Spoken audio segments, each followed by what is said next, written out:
l'existence ou la maturation d'une démocratie par un fait. Donc si aujourd'hui, selon nos frères opposants, la démocratie se mesure par l'effet de marcher pacifiquement, ou soit on est très large dans les marches pacifiques, ça signifie qu'on nous met la séparation du pouvoir, on nous met les institutions, on nous met les dialogues, on nous met la pierre angulaire de la démocratie qui est les élections, entre guillemets. Vous voyez qu'ils sont entrés dans... Ils sont partis des côtés. Les sensationnels et les motifs à primer. Mon frère parle de beaucoup de choses. Il a parlé de la légitimité qui est légale. Lorsqu'on parle de la légitimité qui est légale, la légitimité qui est légale signifie quoi? Que cette personne-là est élue conformément aux règles du droit. Conformément aux règles du droit signifie quoi? Que le président de la République est élu pour un mandat de 5 ans, selon l'article 70. M. Tshisekedi a été élu pour un mandat de 5 ans. Vrai ou faux? Vrai. L'instance CENI n'avait pas proclamé M. Tshisekedi, oui. Qui a confirmé M. Tshisekedi? Ce n'est pas la Cour constitutionnelle, oui. Et lorsque vous parlez de la légitimité légale, qu'est-ce que vous voulez qu'on fasse? Vous voulez que nous prenions cette légitimité légale? Ici, j'ai entendu encore mon frère Le Père, que j'aime beaucoup, il a fait du méli-mélo. Nous parlons de la question démocratique, qui est une question de la vie publique. Il a pris une question qui relève de la vie privée, qui est un parti politique, l'IDPS qui engage des privés, même l'organisation de l'IDPS, il nous a parlé d'ici. Alors, est-ce qu'ici nous parlons de l'organisation de l'IDPS ou nous parlons des élections? Si ils ont un secrétaire général, il a oublié que chaque parti politique a ses règles du droit qu'on appelle les statuts et les règlements d'ordre. Si par exemple le secrétaire général de l'IDPS joue l'intérim du président du parti, ça nous concerne en quoi? Parce que c'est un fait privé.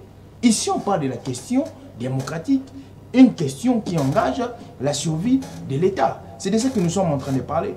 On dit que le mal ici, c'est Tshisekedi. Allez-y rapidement. Le mal, c'est Tshisekedi. Mais moi, je dirais, lorsque le contrat sino-congolais a été signé, est-ce que Tshisekedi était là? Dites-moi, depuis que Tshisekedi est au pouvoir, quel est le groupe rebelle qui est né sous son règne? Le groupe rebelle, un nouveau groupe rebelle. Dites-moi. Si le mal, c'est Tshisekedi. Dites-moi, lorsque le 2 août 1998, l'insécurité de l'Est a commencé, est-ce que M. Tshisekedi était là? Donc, on veut faire croire aux Congolais que Satan c'est Félix Tshisekedi. Mais avec Tshisekedi, la guerre s'est aggravée encore? Non. C'est comme s'il a... Non, avec Tshisekedi, c'est le seul président qui a mis en place plusieurs alternatives sécuritaires. C'est le seul président.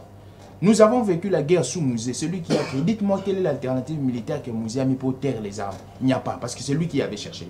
Dites-moi quelles sont les 2 ou 3 alternatives militaires que M. Joseph Kabila avait mis sur terrain pour taire la guerre ou l'insécurité. Il n'y avait pas. M. Félix Tshisekedi vient, il commence avec la première alternative qui est constitutionnelle. L'article 85 de proclamer l'état de siège. Je pense qu'aujourd'hui, lorsqu'on dit que le mal c'est Félix Tshisekedi, moi je dirais, bon, nous acceptons. On prend le mal, M. Félix Tshisekedi. 30 secondes. Prenons n'importe qui de l'opposition. Mettez-le au Congo comme président. Avec la contexture de la République démocratique du Congo, c'est compliqué. Pourquoi? Parce que nos amis oublient que le Congo a une dimension internationale. L'œil international est porté sur la République démocratique du Congo. Les grandes puissances internationales, idéologiquement, se battent pour le Congo. Aujourd'hui, s'ils ne comprennent pas, le Congo a une guerre depuis 1885, une guerre idéologique autour du Congo qui va avoir son empreinte sur le Congo. Et cet aspect-là, il faudrait le regarder très particulièrement. Nos amis omettent cet aspect-là. Et moi, je pense qu'aujourd'hui, dire aux gens que le mal, c'est M. Félix Antoine Tshisekedi. Merci beaucoup, M.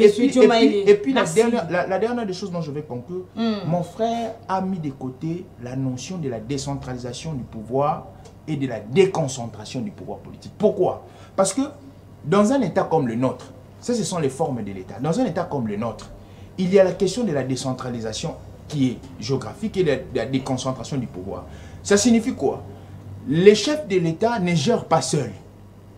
Dans la décentralisation, nous avons ici des entités territoriales qui sont créées, qui ont une autonomie organique et fonctionnelle. Alors, la ville-province de Kinshasa, avant d'arriver à Félix Antoine Tshisekedi, la ville-province de Kinshasa a premièrement des bourgmestres. À part des bourgmestres, on a une personne qui chapeaute la ville de Kinshasa.